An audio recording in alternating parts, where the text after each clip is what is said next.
kalau aku tengok Piala Asia tempoh hari dan aku tengok kejohanan bawah 23 sekarang ni, there is a sense of fearlessness. Tak ada rasa takut daripada Indonesia bila hang tengok.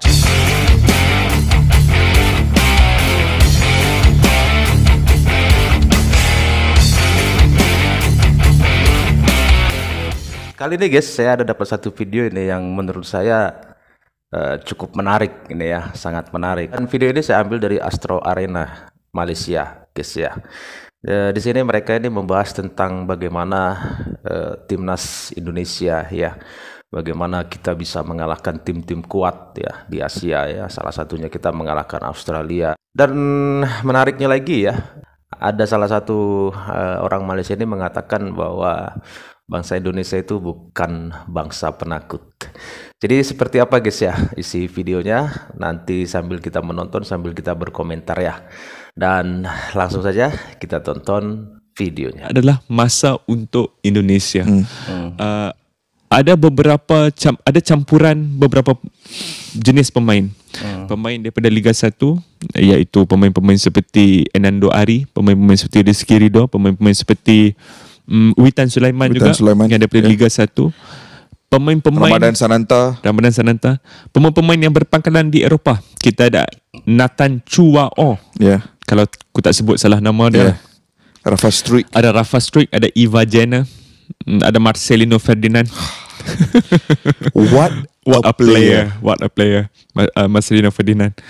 Dan juga ada beberapa nama lain yang sejak akhir-akhir ini meniti di bibir-bibir peminat bola sepak Indonesia, seperti Justin Hubner yang baru saja melengkapkan perpindahan dia ke pasukan J1 iaitu Cerezo Osaka. Jadi blend ni adalah blend pemain-pemain Shin Tae-yong. Kalau kita tengok kalau pemain-pemain ni ada label dia kita tengok kat label tu, player Shin Tae-yong, sebab dia orang dah tahu cara permainan, dia dah tahu apa yang dituntut oleh Shin Tae-yong, dan dah tahu apa yang dituntut oleh rakan sepasukan mereka sendiri.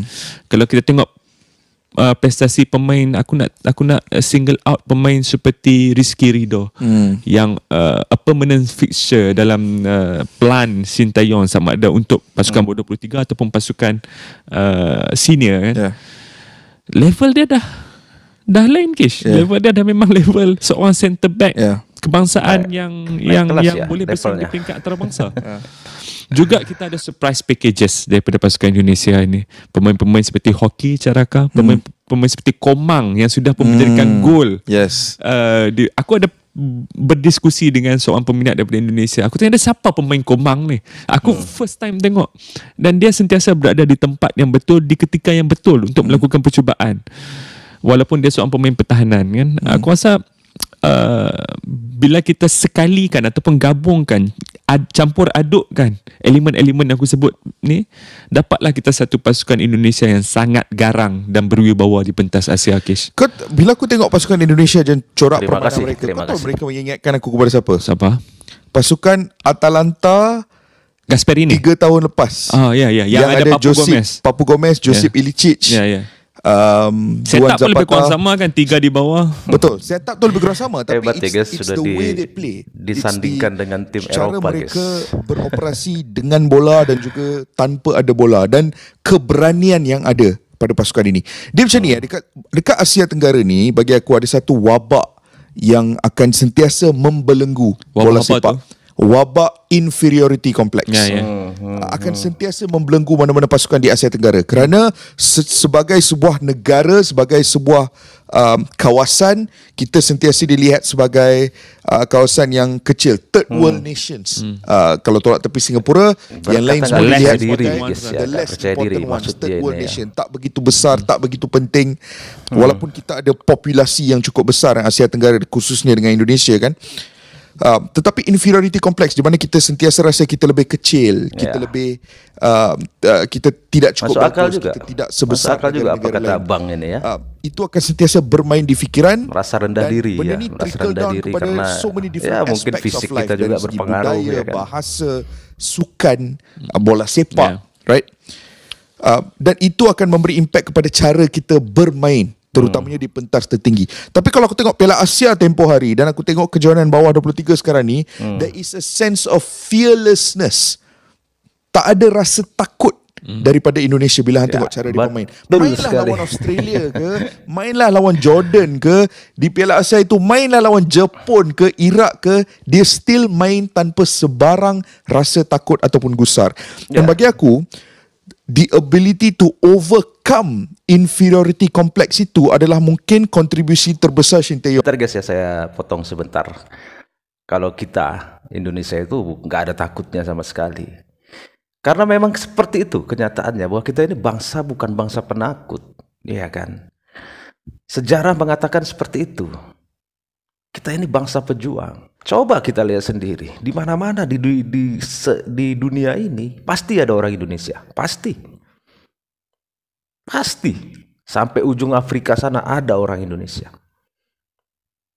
Karena apa? Karena memang mentalnya mental pejuang itu, mental pemberani. Bagaimana kita mempertahankan kemerdekaan kita dengan berperang, ya kan? Sama-sama kita lihat sendiri bagaimana sejarah perang besar mempertahankan kemerdekaan kita.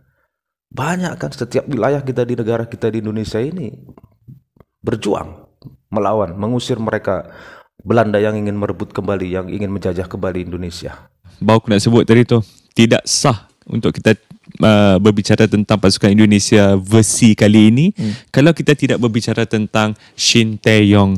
Dalam ketika Indonesia sedang meniti sebuah perjalanan yang luar biasa, dia kata ni, Erick Thohir sebagai ketua umum PSSI sudah pun melakukan rundingan dengan Shin Tae-yong yang menyaksikan beliau akan kekal sebagai ketua jurulatih pasukan timnas Indonesia sehingga tahun 2027. Dan sekiranya itu terjadi, beliau akan menjadi pelatih timnas terlama yang memegang jawatan tersebut. Saya nak memberikan bunga. Kepada pemain kegemaran saya di Asia Tenggara pada ketika ini. Siapa? Marcelinho Ferdinand. Tak boleh lah Faiz. Dia ada swagger, dia ada swagger, dia ada fearlessness, dia ada body language dia di atas padang, gerak-geri, lenggok badan dia, cara dia memegang bola, cara dia hold bola, cara dia mengambil penalti, cara dia mengambil penalti. He is such a cool character. Dia kadang-kadang bila tengok pemain bola sepak ni, kadang-kadang they are really good players, tapi tak semestinya sedap untuk dipandang mata. Sometimes you can watch the best players in the world, tapi kadang-kadang tak semestinya mereka sedap untuk dipandang dengan mata kasar. Tapi Marcelinho Ferdinand sedap sangat kau nak tengok dia main.